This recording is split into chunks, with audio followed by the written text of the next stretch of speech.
Können Türken wegen der Abwertung der türkischen Lira weniger kaufen? Verschlechtert sich deshalb die Wirtschaft und Türken geraten in Armut? Nein, nicht direkt. Hier werden Auswirkungen der Währungsschwankungen erklärt. Bevor Geld existierte, hatten die Menschen untereinander ihre Waren gegen andere Waren getauscht. Der Tauschhandel brachte aber einige Probleme, die gelöst werden mussten. Man konnte nicht einfach einen Esel mit einem Apfel tauschen. Es war schwierig, den Wert einer Kuh an Anzahl Äpfel oder Hühner zu begleichen. Deshalb hat man den Tauschhandel weiterentwickelt und ein Tauschmittel eingesetzt. Die Menschen zahlten Waren mit Salz oder Muscheln. Um 650 v. Chr. wurden erste Münzen eingesetzt.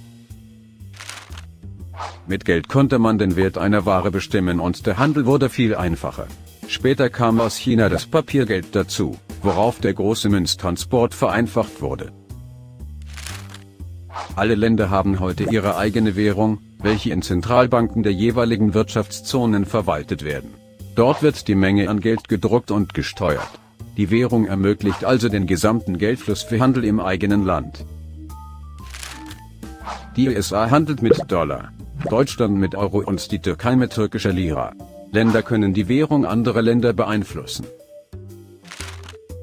Fakt ist, dass Länder wie die USA großen Einfluss auf die türkische Lira ausüben können, indem sie Sanktionen und Zölle gegen türkische Waren verhängen. Dadurch werden ausländische Firmen verunsichert und sie investieren nicht mehr in die türkische Wirtschaft. Es können auch nur Reden eines Politikers sein, und schon beginnt die Währung zu schwanken. Was aber passiert nun, wenn die türkische Lira gegenüber den Fremdwährungen abwertet? Innerhalb der Türkei passiert nichts. Ein Apfel kostet im gleichen Wirtschaftsraum auch bei Währungsschwankungen gegenüber einer Fremdwährung immer noch gleich viel. Die Nachfrage und das Angebot im Land bestimmen weiterhin den Preis. Gibt es viele Äpfel auf dem Markt, dann sinkt der Preis. Gibt es wenig Äpfel, dann steigt der Preis, sofern eine Nachfrage besteht. Das gilt für Produkte aus der Türkei. Hat der Fall der Lira gegenüber dem Dollar für den türkischen Bürger einen Nachteil? Ändert sich der Preis des Apfels? Nein. Denn der Preis der Äpfel und Autos und aller anderen Güter, welche in der Türkei produziert werden und mit türkischer Lira gehandelt werden, bleiben unverändert. Die Türkei produziert sehr viel einheimische Waren.